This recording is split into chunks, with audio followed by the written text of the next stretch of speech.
믿기 힘든 일이 벌어졌습니다. 전 세계 5대 가구 디자인 페어 살로네 델 모빌레의 최고 디자이너가 한국을 방문한 뒤 완전히 180도 달라진 것입니다. 한국의 장인 정신은 유럽의 수백 년 역사보다 위대하다라는 충격적인 발언이 전 세계 언론을 강타했죠. 이탈리아 출신 디자이너가 한국 방식을 배우기 위해 자신의 모든 기술을 버렸다는 소식에 유럽이 발칵 뒤집혔습니다. 그는 대체 한국에서 어떤 경험을 했던 것일까요? 저는 알렉산드로 비앙키라고 합니다. 이탈리아 밀라노에서 전통 방식으로 가구를 제작하는 디자이너이죠. 제 작업은 빠르고 효율적인 공장처럼 굴러가는 것이 아니라 느리지만 정직한 손끝에서 시작이 됩니다. 나무를 깎고 다듬고 조립하고 때로는 그저 바라보며 기다리는 시간까지도 작품의 일부라고 생각하고 있어요. 저는 이 일을 예술이라고 믿고 있습니다. 그래서일까요? 저는 제 작업에 대해 자부심이 무척이나 큰 사람입니다. 흔히들 말하는 예술가의 고집과 아집 같은 것이 제 안에도 있어요. 완벽하지 않으면 다시 시작하고 마음에 들지 않으면 전부 부숴버리는 성격이죠. 저는 늘 이렇게 생각해 왔습니다. 진짜 가구라는 것은 겉만 번지르르한 것과는 달라야 한다고 말이죠. 깊은 역사와 철학, 그리고 손의 온도가 깃든 작업만이 사람의 삶에 오래 머물 수 있다고요. 그런 면에서 이탈리아는 제게 늘 자부심의 원천입니다. 우리는 수백 년의 유산을 가진 나라이죠. 로마의 석조 건축부터 베네치아 유리공예, 피렌체의 마르케트리 상감 기법까지 전통이 흐르고 장인의 손이 남긴 흔적이 생활 곳곳에 남아 있습니다. 그런 제가 사실 어떤 나라를 조금 얕잡아 보고 있었어요. 그건 바로 한국이죠. 정확히 말하면 전통이라는 측면에서 얕보기 시작한 것입니다. 한국은 기술이 빠르게 발전한 나라이기에 디지털 강국, 스마트폰과 반도체, K-팝 같은 화려한 콘텐츠가 가득한 나라라고 생각해요. 하지만 정작 전통이나 예술, 수공예라는 키워드와는 전혀 어울리지 않는 나라라고 생각했습니다. 솔직히 말씀드리자면 한국 가구를 떠올리면 대량 생산된 의자나 조립식 가구 정도였죠. 그러니까 겉보기에만 멀쩡한, 몇 달 지나면 삐걱거리는 그런 제품들 말입니다. 전통 장인 정신과 같은 건 유럽, 특히나 이탈리아와 같은 오래된 대륙의 전유물이라고 생각했어요. 어느 날 밀라노 가구 박람회를 준비하며 한국 브랜드들이 대거 참가한다는 소식을 들었을 때 저는 웃고 말았습니다. 한국 가구? 재미로나 한번 둘러보지 뭐가 있겠어. 솔직히 웃기네 정말. 친구에게 그렇게 말하고선 그 말뜻을 곱씹지도 않았어요. 그냥 늘 그래왔듯이 가볍게 넘겼던 것이죠. 하지만 제가 한국에서 마주하게 된 현실은 제 예술가적 자존심을 뒤흔들 만큼 아주 강렬했어요. 그리고 그 만남은 제 인생을 송두리째 바꿔놓았습니다. 그때가 4월 초였어요. 봄바람이 살랑살랑 불 때쯤이었죠. 밀라노에서 매년 열리는 살로네 델 모빌레는 세계적인 가구 박람회이고 저는 그걸 준비 중에 있었습니다. 이 행사는 단순한 전시회가 아니었죠. 전 세계의 디자이너와 장인, 브랜드, 바이어들이 몰려드는 예술과 상업의 가장 밀도 높은 접점이라 할 수 있습니다. 저도 해마다 제 작품을 출품하곤 했죠. 하지만 그 해는 뭔가 유독 긴장되고 복잡했어요. 제 작품은 고전적인 방식으로 만든 수제 가구였고 유행을 따라가기보단 제 철학을 지키는 데 집중한 결과물이었죠. 그만큼 관람객들의 반응도 매번 갈립니다. 한편으로는 이런 생각도 있었어요. 요즘 사람들은 빠르고 편한 걸 원하지 무겁고 비싼 가구에 과연 감동을 하긴 할까? 하지만 동시에 저는 믿고 있었습니다. 진짜를 알아보는 사람은 반드시 있다고 말이죠. 그렇게 전시장 부스 배정을 기다리던 날 박람회 사무국에서 보내온 참가자 리스트를 보며 제 눈썹이 한껏 올라가기 시작했어요. 한국 브랜드 5팀이 참가 예정이라고? 한국은 그냥 플라스틱 덩어리나 양산하는 나라 아니야? 진짜 참을 수 없는 웃음이 피식 나왔습니다. 이탈리아 전통 장인들과 북유럽의 미니멀리즘 브랜드, 독일의 정밀 가구들 사이에 한국이 끼어들다니요. 너무 황당해서 속으로 하려던 말이 튀어나오고 말았습니다. 그때 친구 마르코가 어이없다는 듯 웃으며 말했습니다. 에이, 알렉산드로, 한국도 요즘 디자인 강국인 거 몰라? 네가 너무 고전적인 기준만 보는 거 아니야? 뭐라고? 한국이 디자인 강국이라고? 네가 잘못 알고 있는 것 같은데 그 나라에 전통이라는 게 있어? 장인이 있기는 해? 사람보다 기계가 더 많이 일하는 나라인데 도대체 무슨 감성이 나온다고 그래? 제 말에 친구 마르코는 말없이 제게 커피를 건넸습니다. 저는 컵을 받으며 덧붙였어요. 뭐 재미삼아 구경이나 하려고. 그래도 혹시 모르잖아. 아주 신기한 조립식 가구라도 하나 건질 수 있을지 말이야. 그렇게 말은 했지만 솔직히 전 기대는커녕 관심조차 없었습니다. 제 자부심이 한국을 허락하지 않았거든요. 나무를 감정으로 다루는 법을 모르는 나라의 가구가 감히 같은 무대에 선다는 것 자체가 아주 웃긴 일이었습니다. 그러나 저는 곧 깨닫게 되었어요. 제 웃음이 얼마나 얕고 무지한 것이었는지. 그리고 그 나라가 가진 진짜 힘은 기술이나 속도가 아니라 시간을 대하는 태도에 있다는 것을 말이죠. 몇 주 뒤 저는 서울에 도착을 했습니다. 한국 가구의 실체를 직접 확인하겠다는 호기심 반, 여전히 남아있는 자만심 반으로 가득 찬 여정이었죠. 처음 발걸음을 옮긴 곳은 한국에 있는 청담동이었습니다. 서울의 중심이라 불리는 그 거리에는 세계적인 명품 매장들 사이로 뜻밖에도 수제 가구 쇼룸 하나가 조용히 자리 잡고 있었어요. 밖에서 보기엔 그저 미니멀한 외관이었지만 안으로 들어서는 순간 제 심장이 잠시 멈춘 것 같았습니다. 눈앞에 펼쳐진 공간은 단순한 전시장이 아니었죠. 한 조각의 가구가 단지 물건이 아니라 한 사람의 철학이자 시간의 응축처럼 느껴졌습니다. 테이블 하나가 눈에 들어왔어요. 무늬목이 아니라 진짜 나무를 통째로 깎아 만든 상판이었죠. 도장이 아니라 기름을 입혀서 나뭇결이 살아있었고 결 하나하나가 마치 살아 움직이는 듯 했죠. 표면을 손으로 쓸어봤습니다. 거칠지 않으면서도 매끄럽지 않은 그 묘한 감촉은 기계로는 결코 나올 수 없는 결과였죠. 저도 모르게 숨을 들이마시고 주변을 둘러보기 시작했어요. 각 가구마다 군더더기 없는 선, 균형 잡힌 비례, 그리고 한눈에 드러나는 정직한 구조까지. 겉은 단순한데 보면 볼수록 복잡한 아름다움이 숨어 있었습니다. 그 순간 한 남자가 다가왔어요. 이 브랜드의 대표라고 자신을 소개했죠. 단정한 정장에 서글서글한 미소와 말투는 꽤 조용했지만 어딘가 단단한 울림이 있었습니다. 그는 제게 말했어요. 저희는 100년 전 방식으로 나무를 다룹니다. 저는 순간 말문이 턱 막혔습니다. 그 짧은 한마디가 어쩌면 제가 그동안 깎아내렸던 수많은 편견을 정면에서 반박하는 문장이었기 때문이죠. 100년 전 방식이라고? 한국이? 머릿속이 잠시 복잡해졌습니다. 100년 전이란 말은 단지 시간의 수치가 아니라 그 자체로 철학이거든요. 빠르고 효율적인 것만이 최고인 시대의 100년 전을 고집한다는 것은 속도가 아니라 진심으로 승부하겠다는 선언이니까요. 저는 겉으로는 아무 말도 하지 않았습니다. 여전히 그들의 철학에 의심을 품은 듯한 표정을 유지하고 있었죠. 하지만 속으로는 인정하고 있었습니다. 이건 진짠데? 제 안에 끓어오르던 자존심이 고개를 들며 말했습니다. 조심해야겠다. 한국은 여태껏 내가 무시했던 수준이 전혀 아니었잖아? 그날 이후로 저는 이 여정이 단순한 것이 아니란 걸 깨닫기 시작했어요. 이건 누군가의 세계를 배우는 일이었고 어쩌면 제 세계를 다시 조립하게 될지도 모르는 일이었습니다. 서울 청담동에서 본 그 가구들은 단순한 쇼룸이 아니었어요. 그 안에는 제가 아직 보지 못한 어떤 손의 세계가 숨겨져 있다는 생각이 들었고 저는 그 뿌리를 직접 확인하고 싶었습니다. 그래서 며칠 뒤 브랜드 대표의 소개로 경기도 남양주에 있는 한 공방을 찾게 되었어요. 서울의 세련된 거리와는 전혀 다른 풍경과 도심을 벗어나 차로 1시간쯤 달렸을까요? 공방은 낮은 산 중턱, 오래된 소나무들과 조용한 논밭 사이에 자리하고 있었습니다. 입구에 들어서자 나무를 자르는 톱질 소리와 은은한 나뭇결 냄새가 저를 맞았어요. 어딘가 익숙했습니다. 제가 어린 시절 할아버지의 작은 영업장에서 맡았던 그 냄새와 아주 닮아 있었어요. 공방 안에는 단촐한 기계 몇 대와 그보다 훨씬 더 많은 손 도구들이 정갈하게 놓여 있었습니다. 대패, 끝, 망치, 먹줄, 그리고 이미 오래 사용된 듯한 나무자들 모두가 기계보다 느리지만 훨씬 더 솔직함이 묻어있는 도구들이었죠. 그리고 그 한가운데 한 남자가 묵묵히 나무를 다듬고 있었습니다. 그는 올해로 70이 넘은 장인이었고 마치 나무와 대화를 하듯 작업에 몰두하고 있었어요. 제가 다가가도 시선을 주지 않은 채 그저 나무 위에 손을 얹고 있었습니다. 그 손은 흙빛이었고 손톱 사이에 깊게 박힌 톱밥 자국조차 아름답게 느껴졌어요. 제가 물었습니다. 혹시 실례지만 무엇을 만들고 계신가요? 그는 손짓으로 긴 목재 한 조각을 가리켰습니다. 이건 30년 묵은 느티나무입니다. 세월을 먹은 나무는 잘못 자르면 속이 비거나 썩어 있죠. 그래서 다 만져봐야 알아요. 눈보다 손이 먼저거든요.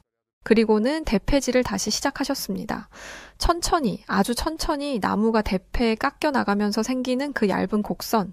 그건 단순한 나무 조각이 아니라 세월이 비껴지는 소리 같았어요. 그분이 말씀하셨습니다. 기계는 편하지만 손은 거짓말을 못하거든요. 그 말이 가슴을 쳤습니다. 너무 단순해서 더 깊게 박혔어요.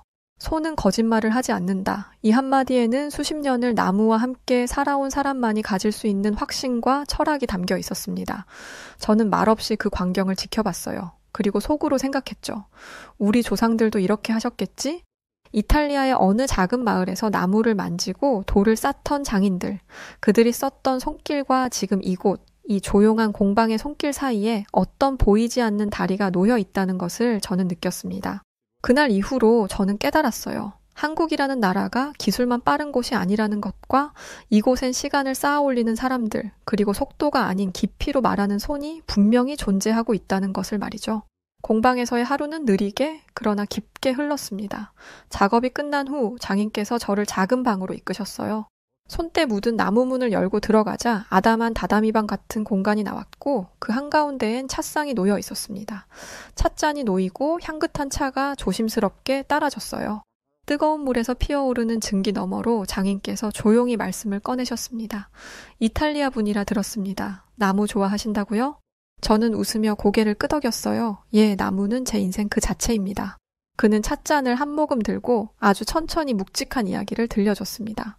한국에선 나무로 단순히 가구만 만드는 게 아니거든요. 가구는 공간의 일부였고 공간은 철학의 일부이죠. 그 말에 저는 자연스럽게 자세를 고쳐 앉았습니다. 그리고 그분은 계속 말씀을 이어가셨죠. 조선시대 궁궐에는요, 권위를 상징하는 화려한 장식이 많지 않았어요. 오히려 절제된 미균형, 여백, 자연스러움이 중심이었죠. 가구 하나에도 그런 정신이 담겨 있답니다. 너무 튀지 않게 공간과 어우러지게 눈에 띄기보단 스며드는 게 아름다움이라 여겼거든요. 저는 말이 없었습니다. 사실 처음 듣는 개념이었거든요. 절에서 쓰던 선반이나 책장은요, 대개 문이 없어요. 닫히지 않은 구조이거든요. 그건 진리도 마음도 닫지 말라는 뜻이었답니다. 그 순간 저는 제 작업실을 떠올려 봤습니다. 밀라노의 쇼룸, 완벽하게 재단된 대리석 상판과 황동 장식 디자인의 조화보다는 시선을 압도하는 것에만 집착하고 있었죠. 이탈리아의 우아함이라는 이름 아래 저는 겉모습을 꾸미는 것에 너무 많은 시간을 쏟아부었다는 것을 알게 되었습니다.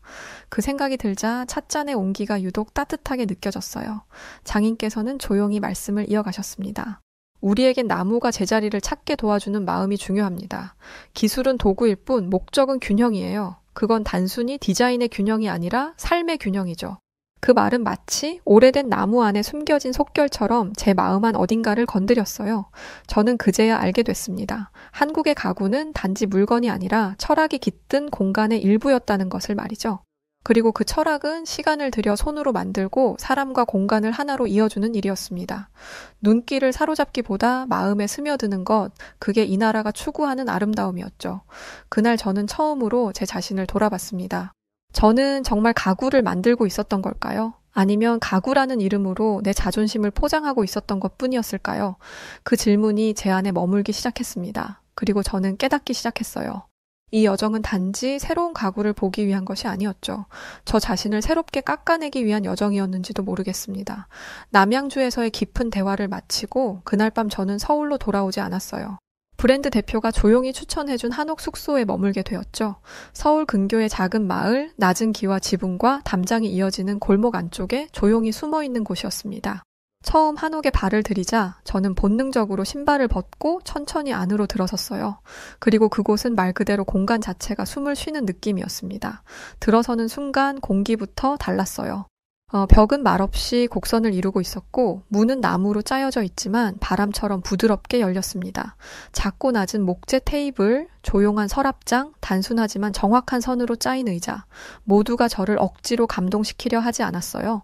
대신 제 몸과 마음을 가만히 감싸 안는 듯한 묵직한 배려를 느낄 수 있었습니다. 무릎을 꿇고 목재 찻상 앞에 앉았을 때 저는 문득 깨달았습니다. 이 가구들은 사람이 사용하는 것이 아니라 사람과 함께 숨쉬는 구조물이라는 것을 말이죠. 서랍을 열 때마다 손가락에 걸리는 촉감이 섬세했고 의자에 앉을 때에는 몸을 적절히 받쳐주는 각도와 균형이 살아 있었습니다. 그리고 그 안에는 명백한 시간의 기술이 숨어 있었어요. 밤이 깊어진 무렵 저녁을 함께 하기로 한 브랜드 대표가 한옥으로 찾아왔습니다. 저는 그에게 말했어요. 이 가구들 단순한 형태지만 완벽하게 계산된 구조 같군요. 어떤 디자이너가 이런 설계를 했습니까? 그는 고개를 젓고 웃으며 대답했습니다. 설계자가 따로 있는 게 아닙니다. 몇백 년 전부터 내려온 방식 그대로예요. 사람이 오래 살아보면서 가장 편한 높이, 가장 적당히 크기를 스스로 찾아낸 거죠. 저는 깊은 탄식을 내쉬었습니다. 이런 감각은 책이나 캐드 도면으로는 얻을 수 없겠네요. 그는 고개를 끄덕이며 말했어요. 저희는 트렌드를 쫓기보다 오래가는 것을 만들고 싶습니다. 유행은 빨리 오는 만큼 정말 빨리 사라지잖아요. 그렇기 때문에 저희는 시간 앞에서 견디는 물건을 만들고 싶습니다. 그 말을 듣고 저는 조용히 고개를 끄덕였습니다. 진짜 명품은 유행을 타지 않죠. 맞습니다. 그건 결국 시간을 입은 진심이니까요. 그날 밤 한옥의 문을 닫고 나무 바닥 위에 앉아 있던 저는 이탈리아에서 쌓아온 제 디자인 철학이 얼마나 얕았는지를 처음으로 느꼈어요. 화려함보다 기능, 기술보다 철학, 그리고 시선보다 체험의 깊이. 한국적인 가구가 가진 그 강함은 소리치지 않으면서도 마음 깊숙이 울리는 묵음의 힘이었습니다. 저는 그 공간 안에서 처음으로 깨달았어요. 이 나라는 기술이 빠른 나라가 아니라 시간을 존중하는 나라라는 것을 말이죠. 한옥 숙소에서의 밤을 보내고 다음 날 저는 서울 시내를 걷기로 했습니다. 특별한 목적이 있었던 건 아니었죠. 단지 이 나라의 거리에는 아직 제가 보지 못한 무언가가 있을 것 같다는 예감이 들었습니다. 걸음을 옮기다 보니 경복궁 근처의 오래된 골목으로 들어섰어요. 기와지붕과 담벼락은 여전히 옛 모습을 지키고 있는데 문을 열고 들어가면 전혀 다른 세상이 펼쳐져 있었습니다. 그곳은 바로 카페였죠. 하지만 일반적인 카페가 아니었습니다. 천장은 석가래가 그대로 드러난 전통 구조였고 커피는 도자기 잔에 담겨 나왔어요. 한쪽 벽에는 전통 자개장이 디스플레이처럼 설치되어 있었고 그 안에서 디지털 프로젝터가 한국의 사계절을 투사하고 있었습니다. 그 순간 저는 가만히 중얼거렸어요. 아날로그와 디지털이 이렇게도 아름답게 섞일 수 있구나. 한참 동안 그 자리에 멍하니 서 있었습니다. 그동안 제가 익숙하게 보아왔던 전통의 보존과는 전혀 다른 방식이었기 때문이죠.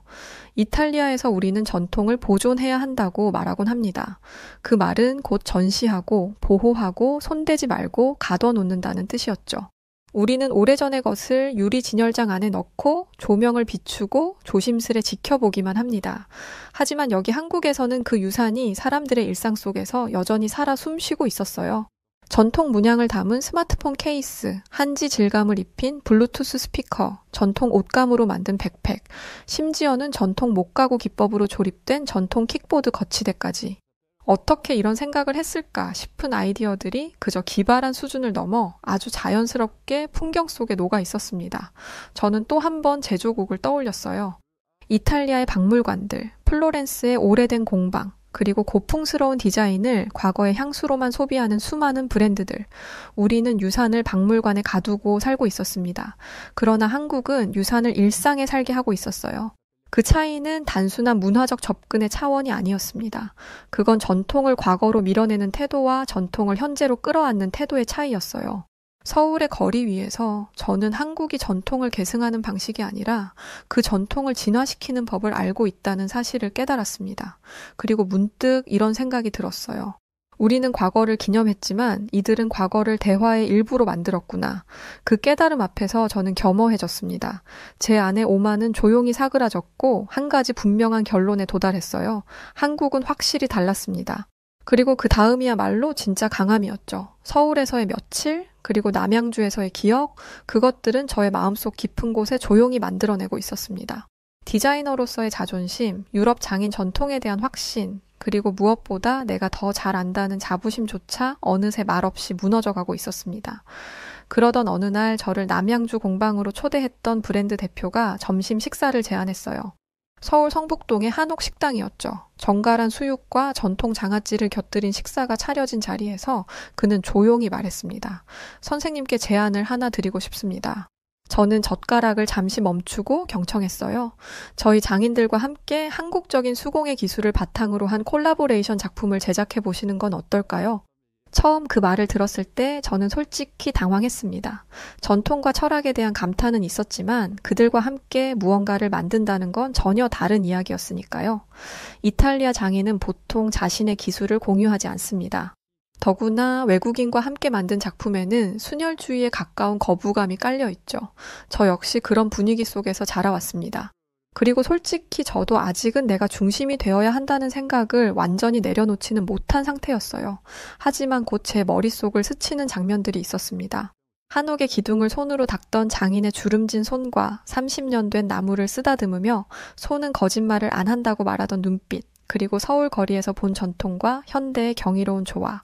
저는 속으로 되물었습니다. 내가 저들과 함께 한다면 나도 그 경지에 닿을 수 있을까?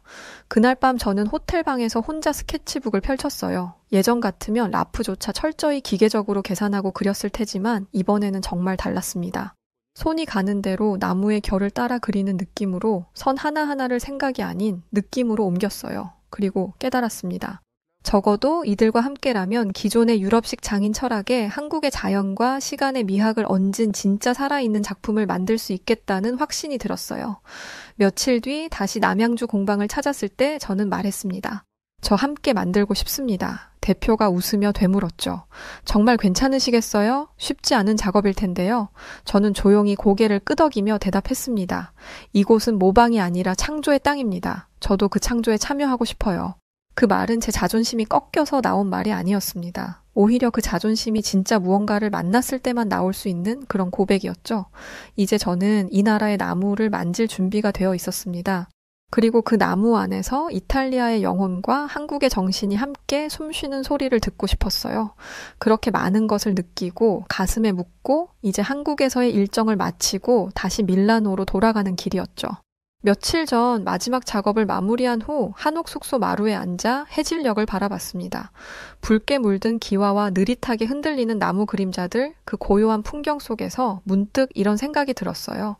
이제 돌아가야 하는구나. 그런데 과연 나는 이전과 같은 사람으로 돌아갈 수 있을까? 공항으로 향하는 차 안, 저는 창밖을 아주 오래도록 바라봤어요. 서울의 풍경이 차창 너머로 조금씩 멀어지면서 제 안에는 설명하기 어려운 그리움이 천천히 차올랐습니다. 단지 도시가 아니라 그곳에서 만난 사람들, 손끝의 온기, 나무의 숨결, 그 모든 것들이 저를 조용히 흔들고 있었죠. 이탈리아 밀라노에 도착하자 익숙한 공기의 냄새와 바람의 온도가 저를 반기고 있습니다. 그러나 예전처럼 반가운 느낌은 들지 않았어요. 공방 문을 열었을 때 나무들이 가지런히 놓인 작업대와 도구들이 저를 기다리고 있었지만 어딘가 허전하게 느껴졌습니다. 왜일까요? 그건 손끝의 기억 때문이었죠.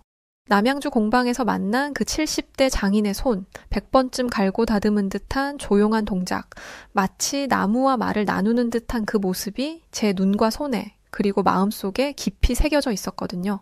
곧 전시회 준비에 들어가게 되었습니다. 이번엔 콘셉트 자체가 달라서 긴장감이 더욱 컸죠. 동양과 서양의 손이 만날 때 저는 한국 장인들과 함께 만든 협업 작품을 정중히 전시장의 중앙에 두었습니다. 화려한 조명도 금박 장식도 전혀 없었어요. 그저 시간을 입은 나무, 그 안에 침묵과 정성이 전부였죠. 관람객들이 모여들었습니다. 이건 어디서 만든 거죠? 이런 디테일은 유럽에도 없는데. 뭐라고요? 한국이라고요? 그 나라에서 이런 가구가 나온다고? 저는 그들의 놀란 눈빛을 바라보며 부드럽게 웃었습니다. 예, 한국입니다. 한국은 아직 진짜 장인이 살아있거든요. 그날 밤 전시장이 모두 정리된 뒤 혼자 앉아 있었습니다. 불이 꺼진 조용한 공간, 조용히 흐르는 음악, 그리고 그 안에서 저는 천천히, 아주 천천히 제 삶을 돌아봤어요. 나는 오래된 유럽의 자부심만 믿었습니다. 유산은 곧 권위라 생각했고 기술은 곧 예술이라 믿었죠. 다른 나라의 전통은 미완성된 역사쯤으로 여겼습니다.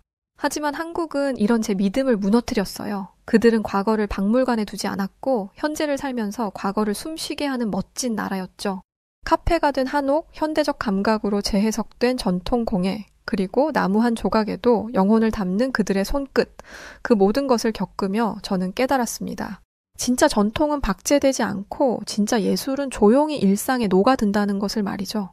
이탈리아는 여전히 아름답고 자랑스러운 유산이 가득한 나라입니다. 그러나 때로 우리는 그것을 너무 높이 올리고 너무 멀리 두고 그 깊이를 일상 속에서 잊고 살아가고 있진 않았을까요? 한국은 전혀 달랐습니다. 그들은 조용한 손길로 낮은 자세로 시간을 다듬고 자연과 조화를 이루며 살아가고 있었죠. 그리고 그 속에서 저는 배웠습니다. 예술은 자존심이 아니라 겸손해서 완성된다는 것을요.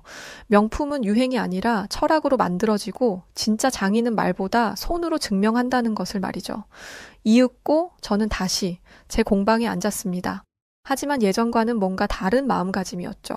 스케치북의 선이 달라졌고 나무를 대하는 마음도 달라졌습니다. 그리고 제 마음속엔 언제나 그 조용한 나라의 풍경이 함께 있었어요. 담장 너머 들려오던 대패 소리, 차 한 잔을 놓고 나누던 장인의 이야기, 그리고 나무 한 점을 앞에 두고도 쉽게 깎지 않던 그 침묵의 무게. 그래서 이렇게 말하고 싶습니다. 감사합니다. 한국 당신은 저에게 겸손을 가르쳐 주었고 예술가가 아니라 인간으로서 더 깊어지는 법을 알려주었습니다. 이제 저는 다시 두 손으로 나무를 어루만집니다. 그 손에는 한국에서 배운 온기와 정신이 깃들어 있죠. 그렇게 몇 달이 흐르며 제게는 정말 놀라운 일이 펼쳐졌어요. 전시회 이후 한국 장인들이 함께 만든 작품은 유럽 디자인계에 신선한 충격을 안겼습니다. 정제된 와일드함이라는 수식어가 붙었고 유럽의 고전미와 동양의 철학이 만났다는 높은 평가를 받았어요. 그렇다 보니 이탈리아 현지 잡지뿐 아니라 프랑스, 일본, 독일의 디자인 저널에서도 인터뷰 요청이 빗발쳤습니다. 그런 인터뷰를 할 때마다 제 대답은 늘 같았어요. 이 모든 것은 한국에서 배운 덕분입니다. 제가 한국에 가지 않았다면 지금의 저는 존재하지 않았을 것입니다. 제 말을 들은 인터뷰어들은 고개를 갸웃하기도 했습니다.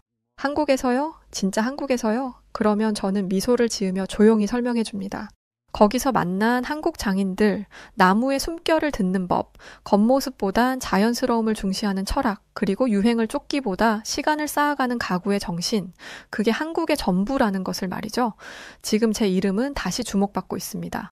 하지만 그것은 과거의 영광을 다시 찾은 게 아니라 완전히 새로운 길을 연 것이라 저는 믿어요. 예전에 저는 보여주기 위한 예술을 했습니다. 지금의 저는 살아 숨쉬는 예술을 하고 있죠. 제 작업실 한쪽엔 한국에서 가져온 오래된 나무 조각이 있습니다. 그 나무는 아직도 깎이지 않았고 그저 제 옆에 있죠. 마치 늘 저를 바라보며 너의 손끝에 철학이 있느냐고 묻는 것처럼요. 이제 제 가구에는 예전에는 없던 고요함이 있습니다. 절제된 선, 깊은 숨결, 그리고 그 안에 담긴 시간의 무게가 있고 사람들은 말합니다.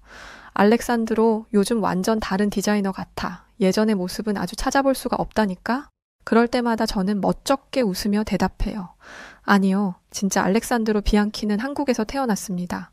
지금 이 순간에도 어딘가의 공방에서 조용히 나무를 깎고 있을 그 한국의 장인들께 이 영광을 꼭 돌리고 싶습니다. 그분들의 가르침이 없었다면 저는 아직도 제 자존심 속에서만 사는 어리석은 디자이너로 살았을 거예요. 겉모습만 번지르르한 디자이너가 아닌 속까지 꽉 채워진 디자이너로 살 수 있게 해줘 감사합니다.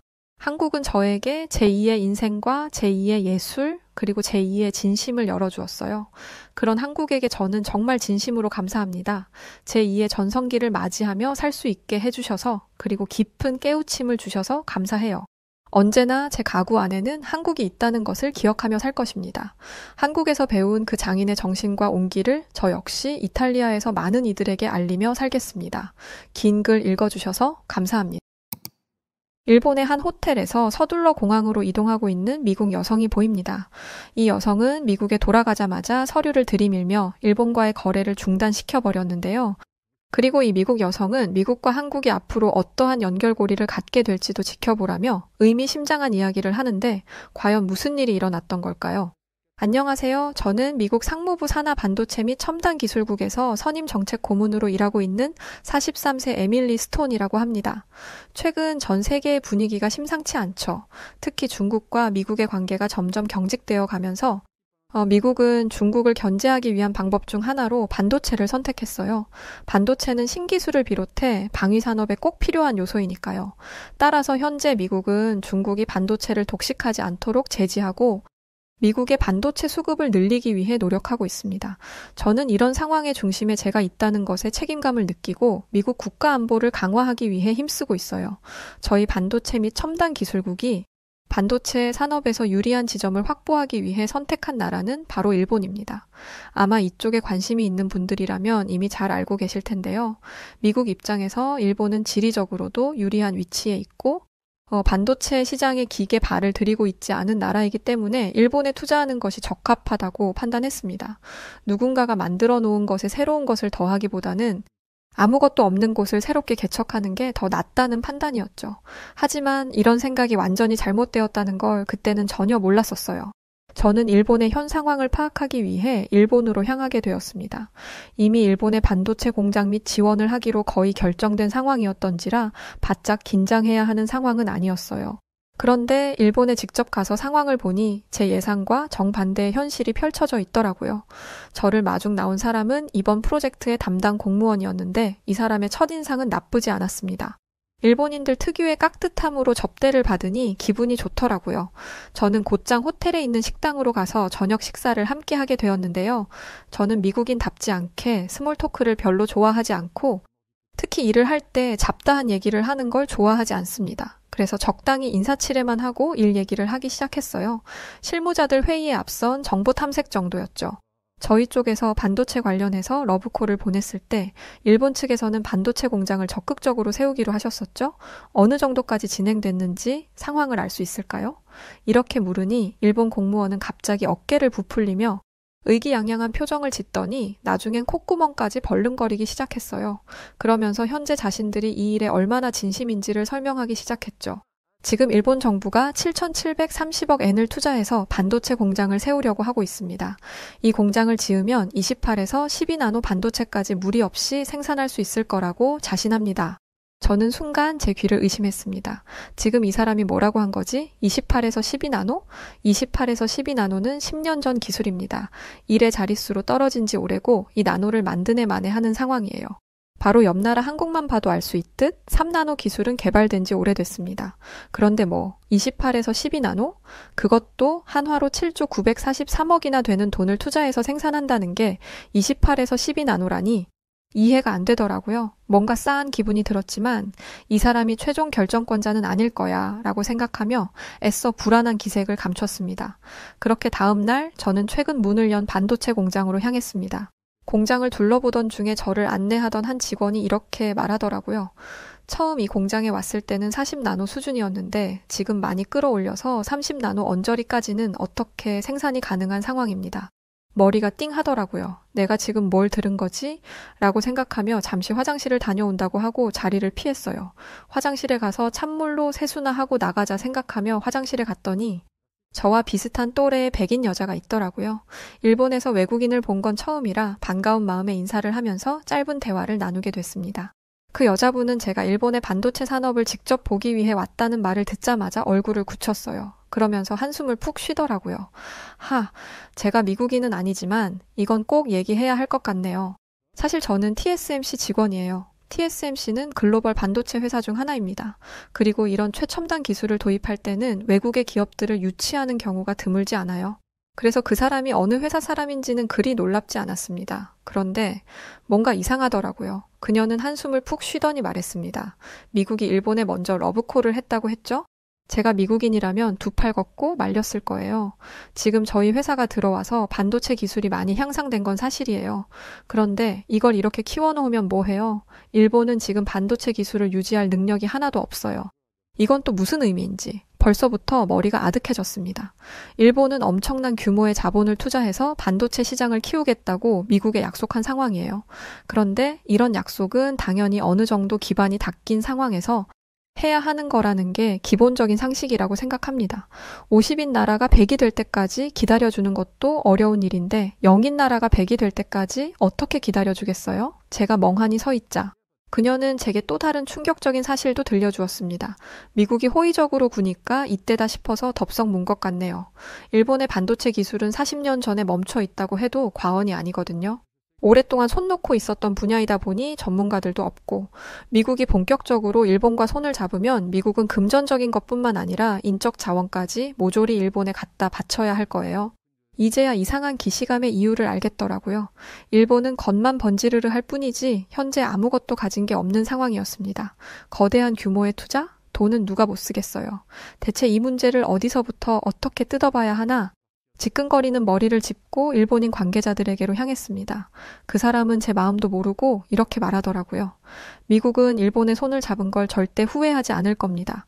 제발 그 입 좀 다물라고 하고 싶었죠. 그런데 이 일본인의 헛소리는 여기서 끝이 아니었습니다.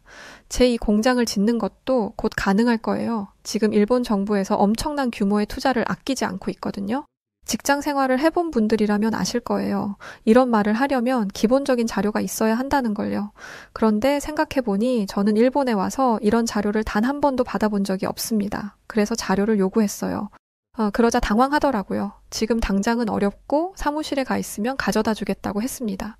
갑작스러운 요구이니 시간이 좀 걸리나 보구나 생각하며 사무실에서 기다리고 있는데 1시간이 지나도 아무도 오지 않는 거예요. 쥐뿔도 없는 인간들이 근거도 없이 떠들어댄 게 사실이구나. 없는 자료 찾으려니 그래. 힘들겠지라고 생각하면서 반포기 상태로 있는데 그 순간 문이 열렸고 저는 경악을 금치 못했습니다. 문을 열고 관계자 3명이 들어왔는데 그 사람들은 수레 같은 것에 종이박스와 파일들을 가득 싣고 들어오고 있었어요. 그러더니 그 특유의 의기양양한 표정으로 요청하셨던 자료입니다. 라고 하는 거예요. 그들이 가져왔던 건 전부 제가 요청했던 자료와 관련된 것들이었습니다. 설마 이걸 다 읽어보라고 하는 건 아니죠? 제가 요청한 건 일본 정부가 반도체 공장에 얼마를 투자했고 그 투자금이 어떤 항목에 어떻게 사용됐는지에 대한 자료예요. 그걸 정리해 두셨을 거 아니에요. 그걸 주세요. 라고 말하니 그들은 식은땀이 나는 듯 손수건으로 이마를 닦았습니다.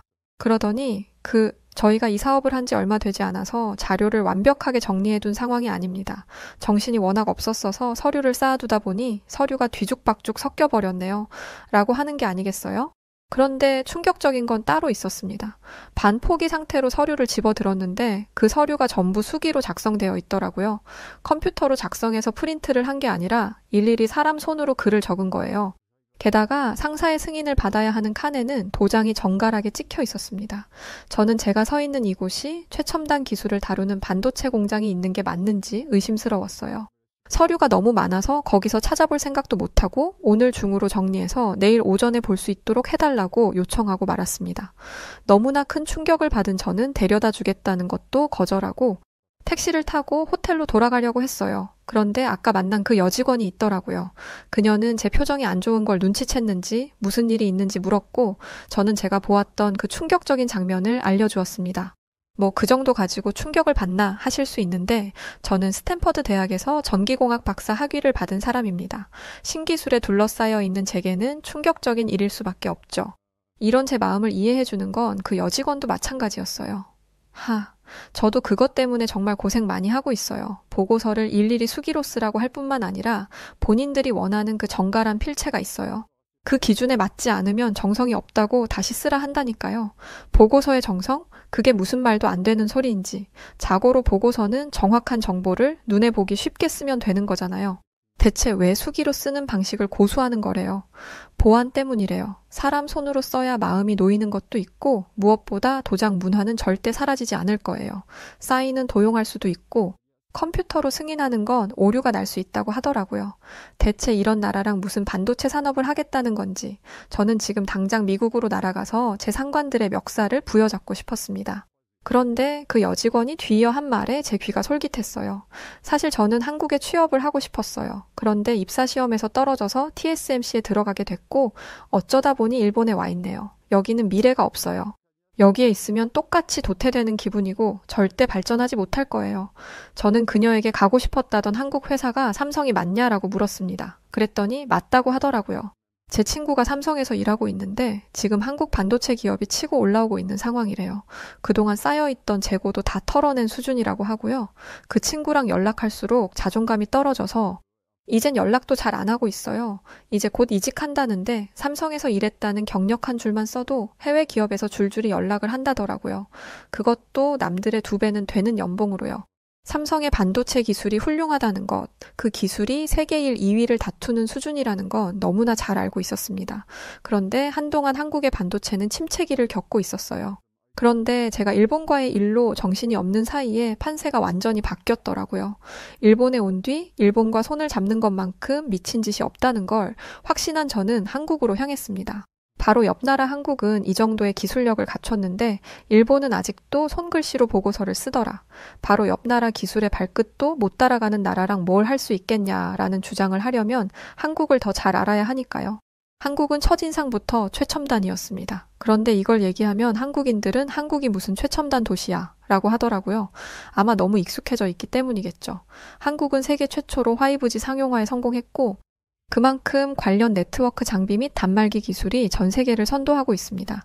5G 기술을 가진 나라는 많지만 이걸 실생활에서 사용할 수 있는 나라는 한국뿐이에요. 이뿐만 아니라 어딜 가든 최신식 디스플레이 화면이 벽을 장식하고 있었습니다. 서울역을 갔는데 서울역 한가운데에서 OLED TV 화면을 배치해 두었더라고요. 서울역에 간 이유는 한국에 가기 전 연락을 해두었던 스탠퍼드 대학을 함께 다닌 샘과의 만남 때문이었어요. 연구 목적으로 한국에 6개월 정도 머무는 중이었거든요. 저는 샘의 연구실에 도착하자마자 일본에서 보았던 것을 쏟아냈습니다. 이게 믿어져? 지금 이게 21세기에 그것도 지금 현재 벌어지고 있는 일이라니까? 일본이랑 반도체 협약을 해야 한다고 주장했던 미국 공무원들은 뒷돈을 받은 게 분명해. 그게 아니고서야 이럴 리가 없어. 샘도 제 의견에 동의했습니다. 그건 충격적이기는 하네. 코로나 팬데믹 때 일본이 반도체를 못 구해서 자동차 60만 대를 못 만들었다는 얘기는 들었었어. 그때도 심각하다고는 생각했는데 거기는 반도체가 문제가 아니구나. 아주 기본적인 기술도 활용하지 못하고 있네. 이건 또 무슨 말인지. 자동차 60만 대를 만들 반도체도 없던 나라라니. 일본의 반도체 기술이 40년 전에 사장됐고 이제야 다시 시작을 하려고 한다는 말을 들으니 사기를 당한 기분이었습니다. 그런데 일본은 자기들이 뒤떨어졌다는 걸 인정하지 않으려고 할 거야. 특히 한국보다 자기들이 뒤처졌다는 얘기라면 더더욱 한국에 와서 알게 된 건데 일본은 한국을 깔보는 마인드를 기본적으로 가지고 있는 것 같더라고. 공부도 못하는 애가 자존심만 세면 쓸데없는 고집만 남는데 일본이 딱 그 상황이더라고요. 저는 쌤에게 물었습니다. 그럼 너는 한국이 일본보다 뛰어나다고 생각해? 그러자 쌤은 무슨 그런 걸 묻느냐는 듯이 반응하더라고요. 그걸 질문이라고 해? 여기까지 오면서 봤잖아. 한국은 그 어느 나라보다 선진적인 기술을 가진 나라야. 반도체는 잘 알 거고 OLED 기술도 이미 말했었지. 최근에 알게 된 건데 한국의 로봇 공학도 세계적인 수준이야. 산업용 로봇뿐만 아니라 서비스 로봇, 의료용 로봇 등 다양한 분야의 로봇을 개발하고 있고 개발에서 그치지 않고 실제로 사용하고 있어. 한국은 식당만 가도 서빙 로봇이라는 게 돌아다녀. 서빙 로봇이라는 걸 처음 들은 제가 그게 무엇인지 감을 잡지 못하자 쌤은 저를 데리고 서빙 로봇이라는 게 있는 식당으로 향했습니다. 자리에 앉았는데 직원이 바쁜지 저희 쪽은 보지도 않더라고요.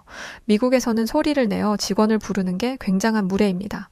그래서 가만히 손을 올려서 직원을 부르거나 직원과 눈이 마주칠 때까지 기다려야 해요. 그런데 아무리 지켜봐도 직원이 저희 쪽을 보지 않더라고요. 저는 솔직히 인종차별을 당하는 줄 알았습니다. 해외에서 흔히 하는 인종차별이 이런 거거든요. 투명인간 취급하는 거요. 그런데 얼마 지나지 않아 이건 제 오해라는 것을 깨닫게 되었습니다. 가게 구석에 있던 하얀 무언가가 갑자기 소리를 내더니 빙글 도는 거예요. 그러더니 조용히 저희 쪽으로 다가오는데 트랜스포머라는 로봇 영화를 보는 줄 알았습니다. 로봇이 저희에게 다가오자 샘은 로봇의 쟁반 위에 있는 메뉴판을 집어들었습니다. 그러자 어떻게 알았는지 알아서 자기 자리를 찾아가더라고요. 저는 샘에게 말했습니다. 이게 무슨 상황이야? 저런 로봇이 있다는 건 처음 들었어. 그리고 여기 엄청 비싼 식당도 아닌 것 같은데 저런 로봇을 쓸 수 있는 게 가능해? 실제로 그 식당의 평균 음식 가격은 15,000원이었습니다. 가게 크기도 크지 않았어요. 저렇게 부드럽게 가동하는 로봇이라면 수억 원은 할 텐데 이런 기계를 무려 3개나 가지고 있다니 믿어지지 않았죠. 제 말을 들은 샘은 웃으면서 대답했어요. 하하, 나도 처음에 왔을 때 그랬어. 그런데 저 로봇은 생각보다 비싸지 않아. 인건비보다 저렴하니까 로봇을 쓰는 거야. 그리고 이런 기계는 어디에도 있을걸? 다만 일상적으로 사용할 수 있을 정도로 보편화되어 있느냐, 안 되어 있느냐의 차이이지. 이건 한국에서만 가능할 거야. 미국이라면 뉴욕 펜트하우스에 사는 상위 1% 재벌들만 쓸 수 있을걸? 이런 로봇을 상용화될 정도로 만드는 건 말도 안 돼. 바로 옆 나라 일본에서 경험했던 문화 충격과는 전혀 다른 충격이었지만 불쾌하거나 찝찝한 충격은 아니었어요. 게다가 음식점원 한국인들 중 그 누구도 로봇을 보고 놀라지 않았습니다. 저는 로봇이 움직일 때마다 깜짝깜짝 놀라는데 한국인들은 아무렇지 않게 로봇을 부르고 주문을 하고 음식을 받더라고요. 스탠퍼드 대학을 다닌 저조차도 놀라워하는 기술력을 한국인들은 숨 쉬듯이 받아들이고 있었습니다. 아니, 이런 게 얼마나 익숙하면 놀라는 사람 한 명 없지? 한국을 다니면서 수많은 최첨단 기술을 보았지만 이걸 놀라워하는 사람은 아무도 없었습니다. 이건 단순히 익숙하니까 라고 설명할 수 없었어요. 그리고 왜 한국에서만 이런 게 가능한지가 궁금해졌습니다. 그래서 저는 쌤의 소개로 한국인 교수님 한 명을 만나게 되었습니다. 박 교수님을 만나러 가는 길엔 심장이 쿵쿵 뛰더라고요. 상무부에 들어간 이후로 잊고 살았던 제 학자 DNA가 발현된 듯 했습니다. 저는 박 교수님을 만나자마자 참을 수 없다는 듯 제가 경험했던 놀라운 사건에 대해 늘어놓기 시작했어요. 그러자 박 교수님은 한국이 기술 강국이 될 수밖에 없었던 이유를 설명해 주셨어요. 한국은 천연 자원이 부족한 국가입니다. 게다가 60년대까지만 해도 주변 국들의 지속적인 원조를 받아야 했을 정도로 가난한 국가이기도 했죠. 가난한데 가진 것도 없는 한국이 살아남기 위해 선택한 것은 사람이었어요. 사람을 자원으로 활용하겠다는 거였죠. 사람을 성장시키는 가장 좋은 방법은 교육입니다. 사람들의 인식을 깨우고 천연자원 없이도 경쟁력 있는 분야를 성장시키는데 필수적이었죠. 첨단 한국을 봐서 그런지 한국이 최빈국 중 하나였다는 사실이 쉽게 믿어지지 않았습니다. 그런데 박 교수님이 보여준 한국의 과거 사진을 보니 그게 사실이라는 걸 알게 되었어요. 믿어지지가 않더라고요. 게다가 한국은 1991년에 IMF 외환위기를 겪었던 나라입니다. 그리스 등 유럽 국가는 여전히 극복하지 못하고 있는 외환위기를 무려 약 3년 8개월 만에 극복했다는 엄청난 성과였죠. 국가의 위기가 생기면 당장 먹고 사는 게 힘들어지기 때문에 눈에 보이지 않는 교육보다는 눈에 보이는 1차, 2차 산업에 투자하기 마련이죠. 하지만 한국은 국가적 차원에서 교육에 과감한 투자를 했고 그 결과 한국은 전 세계에서 으뜸가는 첨단 기술 회사를 보유한 나라가 되었고 한국에 있는 모든 국민들은 최첨단 기술의 수혜를 받을 수 있게 되었습니다. 솔직히 한국인들의 삶에는 별 관심이 없었어요. 저는 제가 관심 있는 분야만 파고들거든요. 그래서 한국과 북한의 냉전 상황이 뉴스로 나오면 한국인들도 사는 게 참 힘들겠다. 저러다 전쟁 나면 어떡하냐라는 생각을 한 2번 했을 뿐이었죠. 그런데 와서 보니 북한이 자멸할 다짐을 하지 않는 이상 한국과 북한이 전쟁을 치를 일은 없겠더라고요. 일단 한국의 기술은 방위 산업에도 지대한 영향을 끼치고 있었습니다.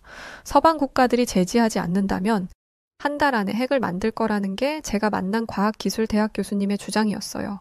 그것도 이미 기술은 완성되었고 한 달이라는 시간은 단순히 핵을 제조하는 데 걸리는 시간이다라고 하더라고요. 미국이 일본은 선택한 이유도 결국 방산업 때문이었습니다. 그런데 이렇게 가까운 나라에 세계 최고 수준의 기술 국가가 있는데 대체 왜 일본을 선택한 건지 미국에 돌아가면 관련자부터 탈탈 털어야겠더라고요. 마지막으로 일본에서 만난 TSMC 직원의 말처럼 한국의 반도체 시장은 다시 호황기를 맞이한 상태였습니다. 한국산 반도체를 찾는 기업과 국가가 늘어나자 수요에 비해 공급이 부족하게 되었고 팬데믹 기간 동안 쌓여있던 재고를 털어도 부족하자 가격도 높아지게 되었죠. 이 와중에 3분기 디램 가격이 8%에서 13%로 인상이 되었다고 합니다. 엄청난 수준이죠. 이렇게 된 데는 다 이유가 있습니다. 전 세계, 특히 미국의 빅테크 기업이 신기술을 적용하기 위해 기존에 쓰던 프로그램과 설비를 전부 업그레이드하고 있거든요.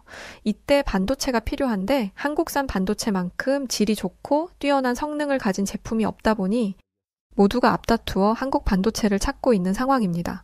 한국 반도체를 구하지 못한 기업은 아쉬운 대로 TSMC나 중국 제품을 구매하는데 이건 임시방편일 뿐이고 나중엔 다시 한국 제품으로 바꿀 계획을 가지고 있다고 하더라고요. 저는 곧 다시 일본으로 돌아가 일을 마무리할 예정이었는데 이 얘기를 들으니 다시 눈앞이 캄캄해졌습니다. 한국은 반도체 산업이 주춤해 있던 팬데믹 기간 동안 위기가 지나가기만을 바라지 않고 기술을 끊임없이 개발하고 연구해 왔습니다. 그런데 바로 옆에 있는 일본은 무려 40년 넘게 반도체를 놓고 있었죠. 이런 한국을 두고 일본으로 돌아가야 한다는 게 너무나 싫었습니다. 그리고 저는 일본에 다시 돌아간 지 얼마 되지 않아 또 다른 위기를 겪게 되었습니다. 이번엔 기술과 관련된 건 아니었어요. 제 숙소에 도둑이 든 것이었거든요. 잠깐 바깥을 나갔다가 방에 들어갔는데 제 방은 난장판이 되어 있었습니다. 다행히 귀중품들은 들고 나가기는 했지만 설마 했는데 정말 털렸더라고요. 특히 제가 놓고 갔던 노트북은 일을 할 때 쓰는 것이기 때문에 굉장히 중요합니다. 그런데 이걸 털렸으니 난리가 났죠. 저는 바로 제 노트북을 도난 설정해 놓고 누군가가 제 노트북에 접근하려고 하면 노트북 안에 있는 모든 정보를 날아가게 만들었습니다. 이 정도로 심각했어요. 그래서 당장 경찰에 신고했고 경찰과 함께 호텔 측에 CCTV를 요구했습니다. 그런데 아무리 요청해도 CCTV를 보여주지 않더라고요. 제가 제 상황을 설명하고 제가 왜 일본에 왔는지도 말했지만 호텔 측은 줄 수 없다는 말만 했습니다. 경찰들도 마찬가지였어요. 본인들이 주기 싫다는데 자기들이 어찌할 방법이 없다고요. 만약 강제적으로 열람을 하고 싶다면 검찰에 서류를 작성해서 호텔에 제출해야 하는데 그 사이에 호텔 측이 데이터를 없애면 어쩔 수 없다고 했습니다. 게다가 그 지긋지긋한 수기 작성과 도장 문화를 또 얘기하더라고요. 제가 수기로 서류를 작성하면 그걸 결정권자들이 한 명씩 돌려보며 도장을 찍어야 한다고요. 제가 호텔을 비운 건 10분도 안 됐어요. 이 짧은 시간 안에 호텔방을 털 수 있는 사람은 제가 호텔을 나갔다는 걸 알고 문을 쉽게 열 수 있는 사람일 겁니다. 따라서 범인은 호텔 직원일 거예요. 그러니까 호텔이 CCTV를 지우기 전에 확인해야 해요. 제가 물러서지 않고 계속해서 고집을 부리니 호텔 직원은 사실 저 CCTV는 장식용이라는 충격적인 말을 전했습니다. 제가 머물던 데는 동네 여관방이 아니에요. 도심 한가운데에 있는 5성급 호텔입니다. 대체 이런 호텔에서 왜 모형 CCTV를 달아둔 거냐고 물으니 오래된 호텔이다 보니 CCTV를 달 시스템을 구축하는데 시간과 노력이 더 많이 듭니다. 그리고 80년이 다 되어가는 세월 동안 CCTV 없이 지냈어요. 왜 굳이 이제 와서 CCTV 같은 걸 달아야 하는지 저희 호텔 입장에서는 의문입니다. 왜 달아야 하냐니 이런 식으로 도둑이 드니까 달아야죠. 하지만 일본인들과는 도무지 대화가 통하지 않았어요. 그나마 믿을 구석인 경찰마저 일본인들은 이런 거 신경도 안 쓰는데 외국인들만 이렇게 유별나게 굽니다. 애당초 이런 게 싫으면 일본에 안 오면 되지 않습니까? 라고 하더라고요. 제가 듣기로 일본은 안전하고 친절한 나라라고 들었어요. 그런데 전혀 아니더라고요. 도움을 구하기 위해 미국 총영사관에 연락을 했는데 다들 한숨을 쉬며 일본이 예전 같지 않다라고 하더라고요. 일본의 경제 상황이 좋지 않아요. 금리 때문에 주식은 대폭락했고 지금 엔화는 휴지 조각이 된 지 오래입니다. 먹고 사는 게 힘드니까 생계형 범죄도 많이 일어나고 특히 외국인을 상대로 하는 범죄가 많이 일어났어요. 선생님처럼 도둑질을 당한 미국인의 연락도 이제 6번이나 되네요. 이 얘기를 들으니 불현듯 한국이 떠오르더라고요. 한국에 있었을 때 하루 종일 밖에 나갔다 들어왔는데 호텔방 문이 살짝 열려 있더라고요. 누가 침입한 게 아니라 제가 나갈 때 문을 제대로 안 닫은 거였습니다. 문이 무거워서 힘있게 밀어야 했던 거였죠. 방 청소를 하지 말아 달라는 팻말까지 달아둔 상태라 직원분도 슬쩍 보고 지나가신 것 같았습니다. 당연히 도둑질을 당했을 거라고 생각했어요. 그런데 정말 놀랍게도 제가 그날 쓰고 던져둔 수건마저 그 자리에 그대로 있었어요. 그리고 비상 깜빡이만 켜놓고 문을 열어둔 상태로 차를 벗어난 사람들도 많았습니다. 이처럼 어딜 가든 안전하다는 기분을 느끼며 일주일을 살았다 보니 일본에서도 당연히 그럴 거라고 생각했던 것 같아요. 하지만 일본은 예전과 같은 곳이 아니었고 먹고 살기 힘들어지면서 여느 나라와 다름없이 생계형 범죄가 나날이 늘어나고 있는 상황이었습니다. 다행히 제 물건은 그 다음 날 제 방 문 앞에 돌아와 있었습니다. 아마 경찰까지 오고 제가 미국 정부에서 온 사람이라는 게 알려지자 뒤탈이 무서워서 다시 가져다 둔 것 같아요. 이로써 호텔 직원이 제 방에 들어왔다는 게 확실시된 거죠. 저는 더 일본에 있을 이유를 찾지 못했습니다. 도둑질을 당한 것도 그런데 제 2반도체 공장을 짓는다는 일본 정부의 목표가 얼마나 허황된 것인지를 보고 말았거든요. 일본 정부는 라피더스라는 반도체 공장을 설립하기 위해 8개 기업에 투자를 유치했습니다. 총 5조 엔이 필요하다면서요. 하지만 8개 기업이 투자한 금액은 겨우 73억 엔에 불과했어요. 처음에만 이러고 나중엔 좀 더 하겠지라고 생각한 건 일본 정부의 착각이었습니다. 일본 기업들이 처음 투자한 금액은 국가가 하라고 하니까 억지로 한 것일 뿐 더 이상의 투자는 없었어요.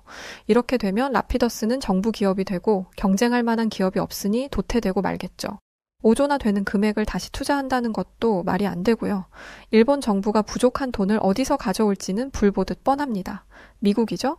이걸 자신 있게 가져다 주는 걸로 보아 일본 공무원들은 뭐가 문제인지 현실 직시가 전혀 안 된 게 분명했습니다. 저는 모든 자료를 들고 미국으로 향했어요. 그리고 이 상황을 보고했죠.